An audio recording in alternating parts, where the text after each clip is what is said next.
सरकार नूं, रियासत नूं, सुरक्षा एजेंसियां नूं एक कोई हक नहीं गा कि वो किसी दे फोन नूं सुणन, फोन राही उहदी जसूसी करन। ये समर्था का मसला नहीं है। समर्था तो हिंदुस्तान को बंब है, तो जे कल इस मुल्क का प्रधानमंत्री या कोई होर बंदा जिहदे कोल बंब की चाबी हैगी है, वो किसी नाल नाराज़ होवे तो बंब चला दे। बंब चलाउण की समर्था तो हैगी है ना बंदे दे विच, एक उंगली दबदी है ना, पर उंगली दबी जानी चाहिए या नहीं दबी जानी चाहिए, ये एक बात। मीडिया दे विच इस गल दे उत्ते इतराज़ है कि तुसी हुकूमत जिहड़ी हैगी वो शहरी की जसूसी करती है। पिछले दिनों के किन्ने बंदियां दे WhatsApp की चैट जिहड़ी हैगी है वो सोशल मीडिया के उत्ते असी देखी है कि भी वो मीडिया उस दिन तो बुनियाद बना रहा। एक अदारा एक पासे इस गल के उत्ते रौला पा रहा है कि साडा एक पत्रकार जिहड़ा हैगा ਉਹਦਾ नाम उस दे विच है, सो असी वधिया काम करते हैं, सरकार माड़ा काम करती है।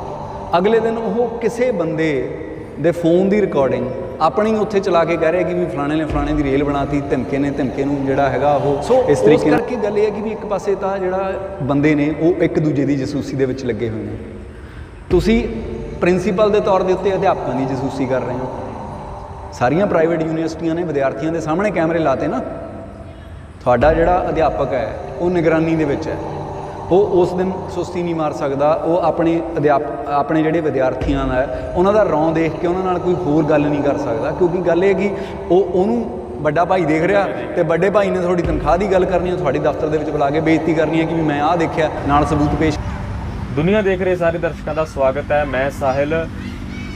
सो पिछले दिनी दुनिया के बहुत सारे मीडिया अदारियां वालों द पैगासस प्रोजैक्ट नां हेठ बहुत अहम खुलासे किए गए सन, जिहदे विच कि भारत का जिहड़ा मन्निया परमन्निया मीडिया आउटलैट द वायर वो भी शामिल सन। उन्होंने एक खुलासा किया सी कि मोदी सरकार इजराइल की कंपनी तो सॉफ्टवेयर खरीद के, पैगासस नाम का सॉफ्टवेयर खरीद के वो अपने देश के अपने ही सिटीजनस से जसूसी कर रही है। सो ये सारा मामला की है, ये जानने लिए अज असी पहुंचे चंडीगढ़, सीनियर पत्रकार दलजीत अमी जी होर नाल गलबात कर ली। सर स्वागत है जी। धन्यवाद थोड़ा बहुत बहुत। सो सर भारत दुनिया की सब तो वड्डी जमहूरीयत कहा जाता जी, और उस जमहूरीयत के विच एडा वड्डा खुलासा होना कि सरकार जिहड़ा लाखां करोड़ा रुपए एक सॉफ्टवेयर खरीदती है और अपने ही देश के लोगों ते, खासकर बुद्धिजीवियों ते और डेमोक्रेसी लिए आवाज़ चुकने वाले लोगों ते जसूसी करती है। तो इहनूं इस खबर को किस तरह देखते हो? खबर तो जिस तरीके नाल साडे सामने आई है वो ये है कि सरकार जिहड़े अपने शहरी की जसूसी करती है, ये कोई नवी खबर नहीं हैगी है। ये खबर जदों तो भी मनुखी इतिहास दे विच आउणी शुरू हुई है, हमेशा शक के घेरे दे विच रही है कि जिहड़ी सरकार है, जिहड़ी रियासत है, वो अपने शहरी की क्यों जसूसी करती है। सो वो जिहड़े पुराने सवाल ने वो भी कायम ने। हुण नाल ये गल है कि भी उहदे च नवें किस किस्म के मसले जुड़ते हैं, तो की ये पहलां नालों घातक हो गई है, ये बिना शक पहलां नालों घातक हो गई है। तो जिथे तक सरकार का सवाल है वो गल है कि जिहड़े कंपनी वो सॉफ्टवेयर बनाउंदी है उहदे नाल उत्थे दी सरकार दी ये समझ हैगी है कि इनू सिर्फ सरकार खरीद सकती है। सो ये जे सरकार ने सरकार नूं बेचिया तो सरकार ये कह रही है कि नहीं है, ਇਹਦਾ मतलब सरकार के अंदर बहुत सारा सरकारी तंत्र है जिहड़ा बहुत सारिया चीज़ां खरीद वेच सकदा। सो वो जो सानू नज़र नहीं आउंदा ਉਹ ਸਾਡੀ समझ ਦੇ ਵਿੱਚ ਤੇ ਸਾਡੇ ਖਿਆਲਾਂ ਦੇ ਵਿੱਚ ਆਵੇ, ਸਾਡੀ ਚਰਚਾ ਦੇ ਵਿੱਚ ਆਵੇ, ਉਸ ਪੱਖੋਂ ਇਹ ਅਹਿਮ ਹੈਗੀ ਹੈ ਨਵੀਂ ਗੱਲ। सवाल साढ़े को पुराना ही है कि किस तरीके नाल जिहड़ी रियासत हैगी आ, वो लोगों की जसूसी करती है। दुनिया भर के मन्ने परमन्ने जिहड़े मीडिया आउटलैट्स ने जी, जे भारत की गल करी तो द वायर उस प्रोजैक्ट के शामिल सी जिन्हें खबर नशर कीतियां। सरकार इनू मुੱਢੋਂ ਸਿੱਧੋਂ रद्द कर रही है जी, तो की सारी दुनिया के अदारे झूठे हो गए जी? नहीं, ये झूठ तो सच की गल नहीं होंदी। गल ये है कि भी जिहड़ी सरकार है या जिहड़ी रियासत है वो इस तरीके नाल काम करती है कि भी उहदे विच किन्ना जिहड़ा हिस्सा है सरकार की कार्रवाई का, उहदी कारगुजारी का, वो तुहाडे सामने ज़ाहिर है कि कितना उहदे पिछे लुकिया होया। तो सो इस करके जिहड़ा ओह जो ज़ाहिर है, जो ज़ाहिर नहीं है, ये उहदे विचकार वाली गल है। सो इहनूं आपां नूं झूठ सच दे विच लेना ही नहीं चाहिए। तो की शहरी नूं हक नहीं कि सिटीजन नूं भी पूरी सच्चाई का पता हो? सरकार जिहड़ा शहरी है उन्होंने इस सच्चाई का पता होना चाहिए। एक तो इनू असीं मन्नीए कि भी ये कानूनी हक है, दूजी ये गल है कि भी ये शहरी की ताकत है। जिहड़ी शहरी की ताकत है, जदों हुण सरकारां ने उन्होंने कानून के घेरे तक महदूद करता, उन्होंने वोटां की गिणती तक महसूद करता, हरेक सवाल नूं ते असीं गिणती च देख रहे हैं। ਮੈਨੂੰ 3 ਸਾਲ ਪਹਿਲਾਂ 2 ਸਾਲ ਪਹਿਲਾਂ 1 ਸਾਲ ਪਹਿਲਾਂ ਜਾਂ 4 ਮਹੀਨੇ ਪਹਿਲਾਂ ਇੰਨੀਆਂ ਵੋਟਾਂ ਪਈਆਂ ਸੀ। ਸੋ ਇਸ ਕਰਕੇ ਮੈਂ ਜੋ ਫੈਸਲਾ ਅੱਜ ਦੇ ਦਿਨ ਕਰ ਰਿਹਾ ਹਾਂ ਉਹ ਸਵਾਲ ਦੇ ਘੇਰੇ ਤੋਂ ਬਾਹਰ ਹੈ। ਸਰਕਾਰ ਤਾਂ ਇਦਾਂ ਵਿਵਹਾਰ ਕਰਦੀ ਹੈ ਨਾ। ਜਦੋਂ ਸਰਕਾਰ ਦਾ ਵਿਵਹਾਰ ਸਾਰਾ ਅੰਕੜੇ ਦੇ ਹਵਾਲੇ ਨਾਲ ਹੋਵੇ ਤੇ ਉਹਦੇ ਵਿੱਚ ਕਾਨੂੰਨ ਤੇ ਇਖਲਾਕ ਦੀ ਕੋਈ ਅਹਿਮੀਅਤ ਨਾ ਰਹੇ ਤੇ ਸਰਕਾਰ ਜੋ ਵੀ ਤੁਹਾਡੇ ਸਾਹਮਣੇ ਦਾਅਵਾ ਕਰਦੀ ਹੈ ਉਹ ਸ਼ੱਕ ਦੇ ਤੇ ਸਵਾਲ ਦੇ ਘੇਰੇ 'ਚ ਰਹਿਣਾ ਚਾਹੀਦਾ ਤੇ ਇਸ ਮਾਮਲੇ ਦੇ ਵਿੱਚ ਵੀ ਉਹ ਸ਼ੱਕ ਦੇ ਘੇਰੇ ਦੇ ਅੰਦਰ ਤੇ ਸਵਾਲ ਦੇ ਘੇਰੇ ਦੇ ਅੰਦਰ ਹੈਗੀ ਹੈ। ਜੇ ਅੰਕੜੇ ਦੇ ਹਵਾਲੇ ਨਾਲ ਹੀ ਗੱਲ ਕਰੀਏ ਜੀ, ਇਹ ਗੱਲ ਆ ਰਹੀ ਹੈ ਕਿ 2019 ਦੀਆਂ ਚੋਣਾਂ ਤੋਂ ਥੋੜਾ ਸਮਾਂ ਪਹਿਲਾਂ ਇਹ ਸੌਫਟਵੇਅਰ ਖਰੀਦਿਆ ਗਿਆ ਔਰ ਵਰਤਿਆ ਗਿਆ। ਤੇ ਫਿਰ ਇਸ ਹਵਾਲੇ ਨਾਲ ਜੇ ਆਪਾਂ ਗੱਲ ਕਰੀਏ ਜੀ, ਦੇਖੋ ਜੇ ਜਿਹੜਾ ਇਹ ਗੱਲਾਂ ਨੇ ਨਾ, ਇਹ ਗੱਲਾਂ ਹੁੰਦੀਆਂ ਨੇ ਅੰਦਾਜ਼ਿਆਂ ਦੀਆਂ ਤੇ ਗਿਣਤੀਆਂ ਮਿਣਤੀਆਂ ਦੀਆਂ ਨਾ, ਕਿ ਵੀ ਤੁਸੀਂ ਇੰਨੀ ਤਰੀਕ ਨੂੰ ਆਹ ਕੰਮ ਕੀਤਾ ਉਹ ਤੋਂ ਬਾਅਦ ਆਹ ਹੋਇਆ, ਸੋ ਇਹਨਾਂ ਦਾ ਆਪਸ ਦੇ ਵਿੱਚ ਕੋਈ ਕਨੈਕਸ਼ਨ ਹੈਗਾ ਜਾਂ ਨਹੀਂ ਹੈਗਾ। ਮੈਂ ਇਸ ਗੱਲ ਦੇ ਵਿੱਚ ਮੇਰੇ ਕੋਲ ਕੋਈ ਜਾਣਕਾਰੀ ਨਹੀਂ ਹੈ ਇਸ ਕਿਸਮ ਦੀ ਵੀ ਮੈਂ ਉਹਦਾ ਜਿਹੜਾ ਇਨਸਟਰੂਮੈਂਟਲ ਕਨੈਕਸ਼ਨ ਜਿਹਦੇ ਵਿੱਚ ਆਪਾਂ ਅੰਗਰੇਜ਼ੀ 'ਚ ਗੱਲ ਕਰਦੇ ਹਾਂ ਕਿ ਵੀ ਚੋਣਾਂ ਜਿੱਤਣ ਲਈ ਉਹ ਕੀਤਾ ਗਿਆ। ਮੈਂ ਇਹ ਕਹਿ ਰਿਹਾ ਕਿ ਜਿਹੜੀ ਰਿਆਸਤ ਹੈ ਉਹ ਸ਼ਹਿਰੀ ਤੇ ਆਪਣੇ ਉੱਤੇ ਸਵਾਲ ਕਰਨ ਵਾਲੇ ਬੁੱਧੀਜੀਵੀਆਂ ਤੇ ਸ਼ਹਿਰੀਆਂ ਦੀ ਜਸੂਸੀ ਕਰਦੀ ਹੈ। ਇਹ ਅੱਜ ਨਹੀਂ ਸਾਬਤ ਹੋ ਰਿਹਾ, ਇਹ ਲਗਾਤਾਰ ਸਾਬਤ ਹੋ ਰਿਹਾ। ਰੋਨਾ ਵਿਲਸਨ ਦੇ ਕੰਪਿਊਟਰ ਦੇ ਉੱਤੋਂ ਜਿਹੜਾ ਉਹ ਸੌਫਟਵੇਅਰ ਹੈ ਉਹ ਪਾਇਆ ਗਿਆ, ਉਹਦੀ ਜਿਹੜੀ ਲੈਬ ਦੀ ਰਿਪੋਰਟ ਆ ਗਈ ਹੈ ਕਿ ਕਿਸ ਤਰੀਕੇ ਨਾਲ ਉਹਨਾਂ ਨੇ ਮਾਲਵੇਅਰ ਕ੍ਰੀਏਟ ਕੀਤਾ ਤੇ ਉਹ ਮਾਲਵੇਅਰ ਦੇ ਨਾਲ ਉੱਥੋਂ ਫਾਈਲ ਤੁਸੀਂ ਕਾਪੀ ਬਾਹਰ ਕਰ ਸਕਦੇ ਹੋ ਆਪਣੇ ਕੰਪਿਊਟਰ ਤੇ ਉਹਦੀ ਕੀ ਕਰ ਰਿਹਾ ਤੇ ਆਪਣੀ ਜਿਹੜੀ ਕਾਪੀ ਹੈ ਉਹ ਉੱਥੇ ਰੱਖ ਸਕਦੇ ਹੋ ਤੇ ਉਸ ਤੋਂ ਖਤਰਨਾਕ ਪੱਖ ਹੈ ਤੇ ਉਸੇ ਨੂੰ ਤੁਸੀਂ ਸਬੂਤ ਦੇ ਤੌਰ ਦੇ ਉੱਤੇ ਅਦਾਲਤ ਦੇ ਵਿੱਚ ਲੈ ਕੇ ਜਾਂਦੇ ਹੋ। ਇਹ ਵੱਖਰੀ ਗੱਲ ਹੈ ਕਿ ਸਰਕਾਰ ਉਹਨੂੰ ਸਬੂਤ ਦੇ ਤੌਰ ਤੇ ਪੇਸ਼ ਕਰੇਗੀ ਜਾਂ ਨਹੀਂ ਕਰੇਗੀ, ਉਹ ਸਬੂਤ ਅਦਾਲਤ ਦੇ ਵਿੱਚ ਜਿਹੜਾ ਹੈਗਾ ਉਹਦੀ ਕੀ ਅਹਿਮੀਅਤ ਰੱਖੇਗੀ ਇਹ ਵੱਖਰੀ ਗੱਲ ਹੈ। ਪਰ ਤੁਸੀਂ ਇੱਕ ਬੰਦੇ ਨੂੰ ਉਸ ਘੇਰੇ ਦੇ ਵਿੱਚ ਲਿਜਾ ਕੇ ਜੇਲ੍ਹ 'ਚ ਪਾਇਆ ਹੋਇਆ ਜਿੱਥੇ ਉਹ ਲਗਾਤਾਰ ਤਕਰੀਬਨ 3 ਸਾਲ ਉਹਨਾਂ ਨੂੰ ਜੇਲ੍ਹ 'ਚ ਹੋ ਗਏ ਨੇ। ਸੋ 19 ਇਹ ਜਿਹੜੀਆਂ ਸਾਰੀਆਂ ਤਰੀਕਾਂ ਨੇ ਇਹਨਾਂ ਦਾ ਆਪਸ ਦੇ ਵਿੱਚ ਸਿੱਧਾ ਜਿਹੜਾ ਰਿਸ਼ਤਾ ਹੋਵੇ ਜਾਂ ਨਾ ਹੋਵੇ, ਦਲੀਲ ਜਿਹੜੀ ਹੈਗੀ ਆ ਸ਼ਹਿਰੀ ਤੇ ਰਿਆਸਤ ਦੇ ਰਿਸ਼ਤੇ ਬਾਰੇ ਉਹੀ ਹੈ ਕਿ ਗੈਰ ਅਖਲਾਕੀ ਢੰਗ ਨਾਲ, ਗੈਰ ਕਾਨੂੰਨੀ ਢੰਗ ਨਾਲ, ਗੈਰ ਮਨੁੱਖੀ ਢੰਗ ਨਾਲ ਤੁਸੀਂ ਆਪਣੇ ਸ਼ਹਿਰੀ ਨੂੰ ਜਿਹੜਾ ਤੁਹਾਡੇ ਤੇ ਸਵਾਲ ਕਰ ਰਿਹਾ ਉਹਨੂੰ ਸ਼ੱਕ ਦੇ ਘੇਰੇ ਦੇ ਵਿੱਚ, ਉਹਨੂੰ ਥਾਣੇ ਦੇ ਘੇਰੇ ਦੇ ਵਿੱਚ, ਉਹਨੂੰ ਅਦਾਲਤ ਦੇ ਘੇਰੇ ਦੇ ਵਿੱਚ ਤੇ ਉਹਨੂੰ ਜੇਲ੍ਹ ਦੇ ਘੇਰੇ ਦੇ ਵਿੱਚ ਲਿਆਉਣ ਦੀ ਕੋਸ਼ਿਸ਼ ਕਰ ਰਹੇ ਹੋ। ਇਸ ਦਲੀਲ ਦੇ ਮਾਮਲੇ ਦੇ ਵਿੱਚ ਮੈਨੂੰ ਲੱਗਦਾ ਕਿ ਸਾਡੇ ਕੋਲ ਨਵੀਆਂ ਜਿਹੜੇ ਹੈਗੀਆਂ ਨੇ ਗਵਾਹੀਆਂ, ਜਾਂ ਜਿਹਨੂੰ ਆਪਾਂ ਗਵਾਹੀਆਂ ਤੋਂ ਵੱਧ ਵੀ ਇਸ ਪਾਸੇ ਵੀ ਅਦਾਲਤ ਦੇ ਵਿੱਚ 3 ਕਿਸਮ ਦੀ ਗਵਾਹੀ ਹੁੰਦੀ ਹੈ ਨਾ। ਇੱਕ ਗਵਾਹੀ ਹੁੰਦੀ ਹੈ ਕਿ ਤੁਸੀਂ ਸਬੂਤ ਕੀ ਪੇਸ਼ ਕਰਦੇ ਹੋ, ਦੂਜੀ ਇਹ ਹੁੰਦੀ ਹੈ ਕਿ ਤੁਹਾਡੇ ਕੋਲ ਗਵਾਹ ਕੌਣ ਹੈ, ਤੀਜਾ ਹੈ ਕਿ ਮੌਕੇ ਦੇ ਹਾਲਾਤ ਕੀ ਬਿਆਨ ਕਰਦੇ ਨੇ। ਹਾਲਾਤ ਇਹ ਬਿਆਨ ਕਰਦੇ ਨੇ ਇਸ ਦੇ ਵਿੱਚ ਕਿ ਸਰਕਾਰ ਦੇ ਜਿਹੜੇ ਦੰਦ ਨੇ ਉਹ ਤਿੱਖੇ ਹੋ ਰਹੇ ਨੇ ਸ਼ਹਿਰੀ ਦੇ ਖਿਲਾਫ। ਤੇ ਜਾਰਜ ਔਰਵੈਲ ਨੇ 1949 ਦੇ ਵਿੱਚ ਇੱਕ ਨਾਵਲ ਲਿਖਿਆ ਸੀਗਾ ਜੀ 1984, ਜਿਹਦੇ ਵਿੱਚ ਕਿ ਉਹ ਬਿਗ ਬ੍ਰਦਰ ਦੀ ਗੱਲ ਕਰਦਾ ਕਿ ਉਹ ਬਿਗ ਬ੍ਰਦਰ ਜਿਹੜਾ ਉਹ ਰੀਅਲ ਲਾਈਫ ਦੇ ਵਿੱਚ ਆ ਚੁੱਕਾ ਕਿ ਉਹ ਸੱਚਮੁੱਚ, ਕਿਉਂਕਿ ਜਿਸ ਤਰੀਕੇ ਨਾਲ ਤੁਸੀਂ ਗੱਲ ਕਰ ਰਹੇ ਹੋ, ਜਿਹੜੇ ਸ਼ਬਦਾਂ ਦੀ ਚੋਣ ਕਰ ਰਹੇ ਹੋ, ਜਿਸ ਤਰੀਕੇ ਨਜ਼ਰ ਰੱਖੀ ਜਾ ਰਹੀ ਹੈ, ਉਹ ਲੱਗਦਾ ਸਾਰਾ ਕੁਝ ਸੱਚ ਹੋ ਰਿਹਾ ਜੀ। ਇਹਦੇ ਦੋ ਪੱਖ ਨੇ। ਜਦੋਂ ਅਸੀਂ ਇਹ ਕਹਿ ਰਹੇ ਹਾਂ ਕਿ ਵੀ ਜਿਹੜਾ ਇਹ ਵੱਡਾ ਭਾਈ ਹੈ, ਵੱਡੇ ਭਾਈ ਦਾ ਮਤਲਬ ਇੱਥੇ ਇਹ ਨਹੀਂ ਹੁੰਦਾ ਕਿ ਜਿਹੜਾ ਮੇਰੇ ਤੋਂ 2 ਸਾਲ ਜਾਂ 1 ਦਿਨ ਵੱਡਾ ਹੈ। ਵੱਡੇ ਭਾਈ ਦਾ ਇਹ ਮਤਲਬ ਹੈ ਕਿ ਵੀ ਜਿਹੜਾ ਮੈਨੂੰ ਕਾਬੂ ਕਰਦਾ, ਜਿਹੜਾ ਮੈਨੂੰ ਗਿੱਚੀ ਤੋਂ ਫੜਦਾ, ਮੈਨੂੰ ਬਾਲਾਂ ਤੋਂ ਫੜਦਾ ਹੈ ਨਾ, ਜਿਹੜਾ ਮੈਨੂੰ ਇਹ ਮੇਰੇ ਉੱਤੇ ਕਿਸੇ ਬੰਦੇ ਦੇ ਤੌਰ ਦੇ ਉੱਤੇ ਹੁਕਮ ਚਲਾਉਂਦਾ ਹੈ ਕਿ ਮੈਂ ਕੀ ਖਾਵਾਂ, ਕੀ ਪੀਵਾਂ, ਕੀ ਬੋਲਾਂ, ਕਿੱਥੇ ਜਾਵਾਂ, ਕੀ ਪੜ੍ਹਾਂ, ਕੀ ਦੇਖਾਂ, ਕਿਹਦੇ ਨਾਲ ਵਰਤਾਂ, ਜਿਹੜਾ ਸਾਰਾ ਕੁਝ ਇਹ ਫੈਸਲੇ ਕਰਦਾ ਤੇ ਇਸ ਬਾਰੇ ਜਾਣਕਾਰੀ ਇਕੱਠੀ ਕਰਕੇ ਉਹ ਇਹ ਫੈਸਲੇ ਕਰਦਾ ਕਿ ਮੈਂ ਕਿੱਦਾਂ ਸੋਚਦਾ, ਮੈਂ ਉਹਦੇ ਪੱਖ 'ਚ ਹਾਂ ਜਾਂ ਨਹੀਂ ਪੱਖ 'ਚ ਹਾਂ। ਸੋ ਉਹ ਜਿਹੜਾ ਵੱਡੇ ਭਾਈ ਵਾਲਾ ਹਿਸਾਬ ਕਿਤਾਬ ਹੈਗਾ, ਇੱਕ ਤਾਂ ਰਿਆਸਤ ਉਹ ਕਰਦੀ ਹੈ, ਇਹਦੇ ਵਿੱਚ ਤਾਂ ਕੋਈ ਸ਼ੱਕ ਨਹੀਂ ਹੈਗਾ। ਇਹਦੇ ਵਿੱਚ ਤਾਂ ਸਿਰਫ ਨਵੀਆਂ ਜਾਣਕਾਰੀਆਂ ਹੀ ਵਾਧੂ ਹੋ ਰਹੀਆਂ ਨੇ ਕਿ ਉਹ ਕਿਸ ਤਰੀਕੇ ਨਾਲ ਹੈ। ਦੂਜਾ ਪੱਖ ਹੈ ਕਿ ਵੀ ਇਹ ਜਿਹੜਾ ਰਿਆਸਤ ਦਾ ਰੁਝਾਨ ਹੈ ਇਹ ਹੋਰ ਵੀ ਕਿਤੇ ਹੈਗਾ। ਜੇ ਅਸੀਂ ਆਪਣੇ ਸਮਾਜ ਨੂੰ ਦੇਖੀਏ, ਅਸੀਂ ਇਸ ਗੱਲ ਦੇ ਉੱਤੇ ਇਤਰਾਜ਼ ਕੀਤਾ ਜਿਹੜਾ ਕਿ ਬਿਲਕੁਲ ਹੀ ਵਾਜਿਬ ਇਤਰਾਜ਼ ਹੈ ਕਿ ਸਰਕਾਰ ਨੂੰ, ਰਿਆਸਤ ਨੂੰ, ਸੁਰੱਖਿਆ ਏਜੰਸੀਆਂ ਨੂੰ ਇਹ ਕੋਈ ਹੱਕ ਨਹੀਂਗਾ ਕਿ ਉਹ ਕਿਸੇ ਦੇ ਫੋਨ ਨੂੰ ਸੁਣਨ, ਫੋਨ ਰਾਹੀਂ ਉਹਦੀ ਜਸੂਸੀ ਕਰਨ। ਇਹ ਸਾਰਾ ਨਹੀਂ ਹੈਗਾ। ਇਹ ਇਖਲਾਕੀ ਮਸਲਾ ਨਾ, ਇਹ ਇਸ ਗੱਲ ਦਾ ਮਸਲਾ ਥੋੜੀ ਹੈ ਕਿ ਵੀ ਤੁਹਾਡੀ ਸਮਰੱਥਾ ਕਿੰਨੀ ਆ। ਇਖਲਾਕ ਦਾ ਮਸਲਾ, ਸਮਰੱਥਾ ਦਾ। ਇਹ ਸਮਰੱਥਾ ਦਾ ਮਸਲਾ ਨਹੀਂ ਆ। ਸਮਰੱਥਾ ਤਾਂ ਹਿੰਦੁਸਤਾਨ ਕੋਲ ਬੰਬ ਹੈ ਤੇ ਜੇ ਕੱਲ ਇਸ ਮੁਲਕ ਦਾ ਪ੍ਰਧਾਨ ਮੰਤਰੀ ਜਾਂ ਕੋਈ ਹੋਰ ਬੰਦਾ ਜਿਹਦੇ ਕੋਲ ਬੰਬ ਦੀ ਚਾਬੀ ਹੈਗੀ ਹੈ, ਉਹ ਕਿਸੇ ਨਾਲ ਨਾਰਾਜ਼ ਹੋਵੇ ਤਾਂ ਬੰਬ ਚਲਾ ਦੇਵੇ।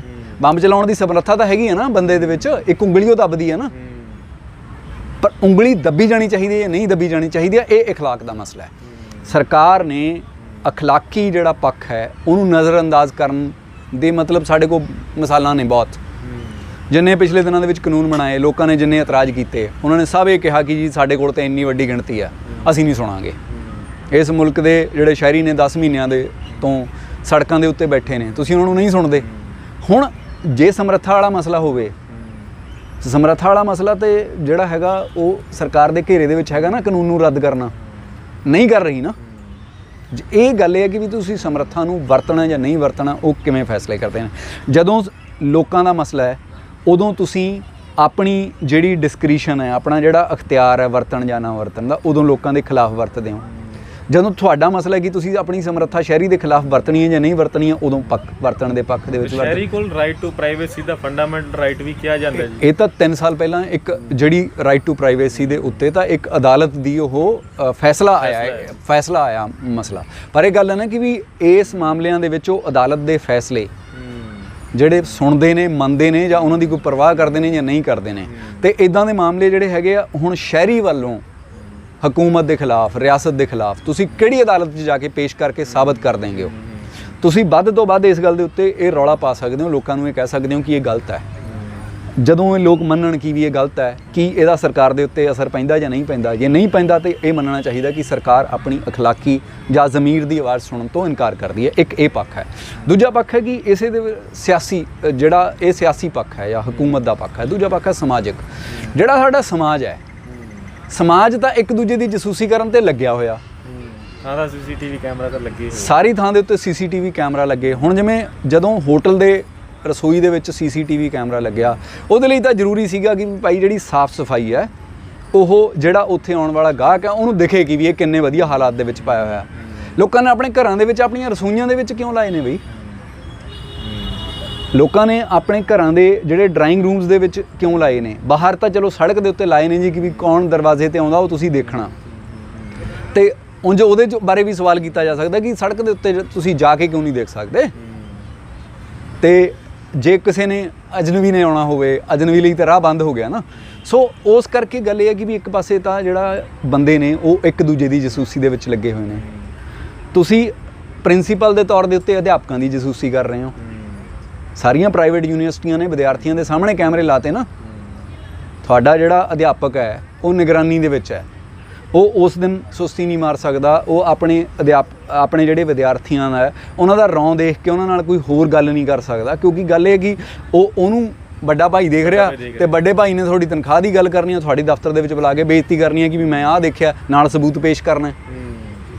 ਸੋ ਜਦੋਂ ਜਿਹੜਾ ਡਾਕਟਰ ਹੈ ਉਹ ਆਪਣੇ ਮਰੀਜ਼ਾਂ ਦੀ ਇਸ ਤਰੀਕੇ ਨਾਲ ਨਿਗਰਾਨੀ ਕਰ ਰਿਹਾ, ਅਧਿਆਪਕ ਜਿਹੜਾ ਹੈਗਾ ਆਪਣੇ ਵਿਦਿਆਰਥੀਆਂ ਦੀ ਕਰ ਰਿਹਾ, ਪ੍ਰਿੰਸੀਪਲ ਉਹਦੀ ਕਰ ਰਿਹਾ। ਇੱਕ ਫਰਕ ਤਾਂ ਹੈ ਨਾ ਜੀ, ਇੱਕ ਇੰਟੈਂਸ਼ਨ ਦੀ ਗੱਲ ਹੁੰਦੀ ਆ ਵੀ ਉੱਥੇ ਉਹਦੀ ਮਰਜ਼ੀ ਵੀ ਆ। ਹਾਂਜੀ ਠੀਕ ਆ। ਇੱਕ ਮੰਨ ਲਓ ਇੱਕ ਆਮ ਬੰਦਾ ਹੈ, ਉਹਨਾਂ ਦੇ ਘਰ ਦੇ ਬਾਹਰ ਸੇਫਟੀ ਲਈ, ਹਾਂਜੀ, ਉਹਦੀ ਮਰਜ਼ੀ ਵੀ, ਉਹਦੀ ਇੰਟੈਂਸ਼ਨ ਇਹ ਹੈ ਵੀ ਮੈਂ ਸੇਫਟੀ ਚਾਹਣਾ। ਇੱਥੇ ਨਾ ਤਾਂ ਉਹਨਾਂ ਦੀ ਮਰਜ਼ੀ ਔਰ ਸਰਕਾਰ ਦੀ ਇੰਟੈਂਸ਼ਨ ਤਾਂ ਆਪਾਂ ਨੂੰ ਪਤਾ ਨਹੀਂ। ਗੱਲ ਇਹ ਹੈ ਕਿ ਵੀ ਘਰ ਦੇ ਅੰਦਰ ਜਦੋਂ ਇਹ ਹੋਇਆ ਕਿ ਸਾਰੇ ਜੀਆਂ ਦੀ ਰਾਏ ਲਈ ਗਈ, ਕਿ ਉਸ ਘਰ ਦੇ ਅੰਦਰ ਜਿਹੜੇ ਨੌਜਵਾਨ ਸੀਗੇ ਉਹਨਾਂ ਤੋਂ ਪੁੱਛਿਆ ਗਿਆ, ਕਿ ਉਸ ਘਰ ਦੀ ਮਾਲਕਣ ਤੋਂ, ਬੀਬੀ ਤੋਂ ਪੁੱਛਿਆ ਗਿਆ।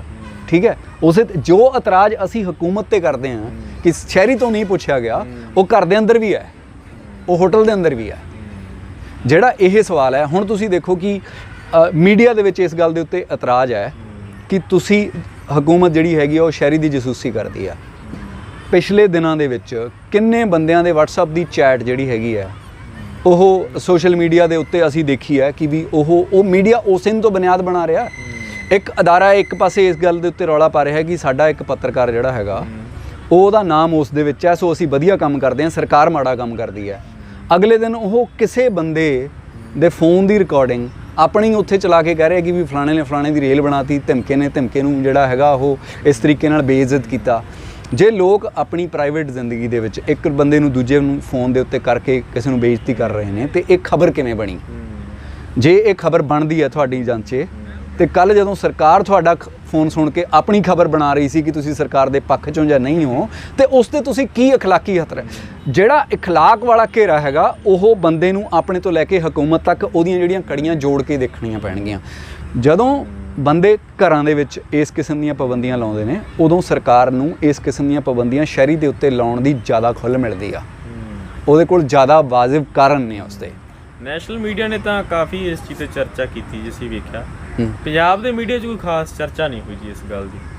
ਦੇਖੋ ਇਸ ਕਿਸਮ ਦੇ ਮੁੱਦਿਆਂ ਦੀ ਜਿੰਨੀ ਕੁ ਕਵਰੇਜ ਆਮ ਤੌਰ ਦੇ ਉੱਤੇ ਪੰਜਾਬੀ ਮੀਡੀਆ ਕਰਦਾ, ਉਹ ਉਨੀ ਕੁ ਖਬਰ ਇਹ ਜਿਹੜੀ ਹੈਗੀ ਆ ਤੀਜੇ ਚੌਥੇ ਪੰਨੇ ਦੇ ਉੱਤੇ, ਕਦੇ ਪਹਿਲੇ ਪੰਨੇ ਦੇ ਉੱਤੇ ਖਬਰ ਲੱਗੀ। ਪਰ ਗੱਲ ਇਹ ਹੈ ਕਿ ਵੀ ਮੈਂ ਜਿਹੜਾ ਦੂਜੇ ਪੱਖ ਦੀ ਗੱਲ ਕਰ ਰਿਹਾ ਕਿ ਵੀ ਜਿਹੜਾ ਪੈਗਾਸਸ ਪ੍ਰੋਜੈਕਟ ਹੈ ਸਰਕਾਰ ਦਾ ਨਹੀਂ, ਜਿਹੜਾ ਸਮਾਜ ਦੇ ਤੌਰ ਦੇ ਉੱਤੇ ਕਿਸ ਤਰੀਕੇ ਨਾਲ ਚੱਲਦੀ, ਇਹ ਸਾਡੇ ਸੋਸ਼ਲ ਮੀਡੀਆ ਨੂੰ, ਸਾਡੇ ਜਿਹੜੇ ਮੀਡੀਆ ਨੂੰ ਇੱਥੇ ਕਰਨੀ ਚਾਹੀਦੀ ਸੀਗੀ। ਜਦੋਂ ਮੈਂ ਚਾਹੀਦੀ ਕਹਿਣਾ ਹੈ, ਇਹ ਸਿਰਫ ਅਖਲਾਕੀ ਸਵਾਲ ਹੈ ਨਾ। ਤੇ ਜੇ ਉਹਨਾਂ ਨੇ ਨਹੀਂ ਕੀਤੀ ਤੇ ਸਾਨੂੰ ਇਹ ਦੇਖਣਾ ਪਊਗਾ ਕਿ ਉਸ ਦੌਰਾਨ ਉਹ ਕੀ ਕਰ ਰਹੇ ਸੀ। ਉਹੀ ਗੱਲ ਹੈ ਨਾ, ਉਹ ਖੁਦ ਕਿਸੇ ਦੀਆਂ WhatsApp ਚੈਟਸ ਨਸ਼ਰ ਕਰ ਰਹੇ ਸੀਗੇ ਜੀ। ਤੇ ਉਹ ਮਤਲਬ ਉਸ ਵੇਲੇ ਆਪ ਹਕੂਮਤ ਦੇ ਤੌਰ ਤੇ, ਕਿਉਂਕਿ ਤੁਹਾਡੇ ਕੋਲੇ ਤਾਕਤ ਹੈ, ਬਿਲਕੁਲ ਉਹਨਾਂ ਕੋਲ ਸਮਰੱਥਾ ਸੀ। ਹਾਂ, ਜੋ ਤੁਸੀਂ ਆਪਣੀ ਸਮਰੱਥਾ ਨੂੰ ਕਿਸੇ ਵੀ ਗੈਰ ਅਖਲਾਕੀ ਢੰਗ ਨਾਲ ਵਰਤ ਸਕਦੇ ਹੋ ਤੇ ਕੋਈ ਤੁਹਾਡੇ ਖਿਲਾਫ ਗੈਰ ਅਖਲਾਕੀ ਢੰਗ ਨਾਲ ਬਣੇ। ਜਾਂ ਗੱਲ ਇਹ ਹੈ ਕਿ ਵੀ ਜਦੋਂ ਤੁਸੀਂ ਗੈਰ ਅਖਲਾਕੀ ਤਰੀਕੇ ਨਾਲ ਆਪਣੀ ਸਮਰੱਥਾ ਦੀ ਵਰਤੋਂ ਕਰਦੇ ਹੋ ਤੇ ਤੁਸੀਂ ਕਿਸੇ ਨੂੰ ਕਿਵੇਂ ਕਹੇਂਗੇ ਕਿ ਵੀ ਭਾਈ ਅਖਲਾਕੀ ਢੰਗ ਨਾਲ ਮੇਰੇ ਨਾਲ ਗੱਲ ਕਰ। ਇਹ ਸਵਾਲ ਹੈ ਜੀ। ਸੋ ਅਖੀਰ ਦੇ ਵਿੱਚ ਇਹੀ ਹੈ ਜੀ ਕਿ ਜੋ ਆਪਾਂ ਇਹਦਾ ਸਾਰਾਂਸ਼ ਕੱਢੀਏ ਕਿ ਪੂਰੀ ਦੀ ਪੂਰੀ ਸੁਸਾਇਟੀ ਨੂੰ ਜਿਹੜਾ ਇੱਕ ਡੈਮੋਕ੍ਰੈਟਿਕ ਜਿਹੜਾ ਸਪੇਸ ਖੋਲ੍ਹਣੀ ਪੈਣੀ ਆ, ਉਹਦੀ ਸੋਚਣੀ ਵਿੱਚ ਹੋਰ ਡੈਮੋਕ੍ਰੇਸੀ ਲਿਆਉਣੀ ਪੈਣੀ। ਹਾਂ, ਜੇ ਇਸ ਮੁਲਕ ਦੇ ਸ਼ਹਿਰੀ ਇਹ ਚਾਹੁੰਦੇ ਨੇ ਕਿ ਜਦੋਂ ਅਸੀਂ ਸਰਕਾਰ ਤੇ ਸਵਾਲ ਕਰੀਏ ਤੇ ਸਰਕਾਰ ਸਾਡੀ ਗੱਲ ਸੰਜੀਦਾ ਢੰਗ ਨਾਲ ਸੁਣੇ, ਉਹਨਾਂ ਨੂੰ ਇਹ ਵੀ ਸੋਚਣਾ ਪਊਗਾ ਕਿ ਜਿਹੜੇ ਉਹਨਾਂ ਤੇ ਸਵਾਲ ਕਰ ਰਹੇ ਨੇ ਕਿ ਉਹਨਾਂ ਨੂੰ ਸੁਣ ਰਹੇ ਨੇ ਜਾਂ ਨਹੀਂ ਸੁਣ ਰਹੇ ਨੇ। ਮਤਲਬ ਬਤੌਰ ਅਧਿਆਪਕ ਤੁਸੀਂ ਚਾਹੁੰਦੇ ਹੋ ਪ੍ਰਿੰਸੀਪਲ ਮੇਰੀ ਗੱਲ ਸੁਣੋ, ਉਸੇ ਵੇਲੇ ਤੁਸੀਂ ਬਤੌਰ ਮਾਪੇ ਸੋਚਦੇ ਹੋ ਕਿ ਵੀ ਮੈਂ ਆਪਣੇ ਜਵਾਕਾਂ ਦੀ ਵੀ ਸੁਣ ਲਾਂਗਾ। ਸੋ ਇਹ ਮੈਨੂੰ ਲੱਗਦਾ ਕਿ ਇਹਨਾਂ ਦੀਆਂ ਕਨੈਕਸ਼ਨਸ ਨੇ ਆਪਸ ਦੇ ਵਿੱਚ ਜੁੜੇ ਹੋਏ। ਜਿੰਨੇ ਤੁਸੀਂ ਆਪਣੀ ਜ਼ਿੰਦਗੀ ਦੇ ਵਿੱਚ ਜਮਹੂਰੀਅਤ ਨੂੰ ਪਰਣਾਏ ਹੋਏਗੇ ਹੋ, ਉਨੀ ਹੀ ਜਮਹੂਰੀਅਤ ਦਾ ਤੁਸੀਂ ਦਾਅਵਾ ਕਰੇਂਗੇ ਹੋ, ਉਨੀ ਹੀ ਜਮਹੂਰੀਅਤ ਦੇ ਉੱਤੇ ਤੁਹਾਡੀ ਦਾਅਵੇਦਾਰੀ ਜਿਹੜੀ ਹੈਗੀ ਉਹ ਮਜ਼ਬੂਤ ਹੋਏਗੀ। ਸੋ ਇਹ ਸਨ ਦਲਜੀਤ ਅਮੀ ਜੀ, ਬਹੁਤ ਹੀ ਵਧੀਆ ਗੱਲਬਾਤ ਕੀਤੀ ਕਿ ਗੱਲ ਸਮਰੱਥਾ ਦੀ ਨਹੀਂ ਹੈ, ਗੱਲ ਇਖਲਾਕ ਦੀ ਹੈ। ਪੂਰੀ ਦੀ ਪੂਰੀ ਸੁਸਾਇਟੀ ਨੂੰ ਜਿਹੜਾ ਆਪਦੇ ਜਿਹੜੇ ਆ ਸੋਚ ਵਿੱਚ ਹੋਰ ਜਮਹੂਰੀਅਤ ਲਿਆਉਣ ਦੀ ਲੋੜ ਹੈ, ਹੋਰ ਡੈਮੋਕ੍ਰੈਟਿਕ ਤਰੀਕੇ ਦੇ ਨਾਲ ਸੋਚਣ ਦੀ ਲੋੜ ਹੈ। ਕਿ ਇੱਕ ਪਾਸੇ ਪੰਜਾਬ ਦੇ ਮੀਡੀਆ ਦੀ ਜੇ ਗੱਲ ਕਰੀਏ, ਸੋਸ਼ਲ ਮੀਡੀਆ ਤੇ ਹਰੇਕ ਖਬਰ ਨਸ਼ਰ ਹੁੰਦੀ ਹੈ, ਪਰ ਐਡਾ ਵੱਡਾ ਮਸਲਾ ਉਹਨੂੰ ਦੀ ਬਣਦੀ ਸਪੇਸ ਨਹੀਂ ਮਿਲੀ, ਜਦ ਕਿ ਅਸੀਂ ਕਿਸੇ ਦੀ ਨਿੱਜੀ ਜ਼ਿੰਦਗੀ ਦੇ ਵਿੱਚ ਉਹਨਾਂ ਦੇ ਜਿਹੜੀਆਂ WhatsApp ਚੈਟ ਕੱਢ ਕੇ ਜਿਹੜਾ ਉਹ ਲੱਖਾਂ ਲੋਕਾਂ ਸਾਹਮਣੇ ਜਿਹੜਾ ਨਸ਼ਰ ਕਰ ਰਹੇ ਸੀਗੇ। ਤਾਂ ਸਵਾਲ ਸਾਡੇ ਤੇ ਵੀ ਬਣਦਾ ਹੈ। ਸੋ ਇਸ ਤਰ੍ਹਾਂ ਦੀਆਂ ਗੱਲਬਾਤ ਤੁਹਾਡੇ ਸਾਹਮਣੇ ਲਿਆਉਂਦੇ ਰਵਾਂਗੇ। ਜੁੜੇ ਰਹੋ ਦੁਨੀਆ ਦੇ ਨਾਲ। ਤੁਹਾਡਾ ਸਾਰਿਆਂ ਦਾ ਬਹੁਤ ਬਹੁਤ ਧੰਨਵਾਦ।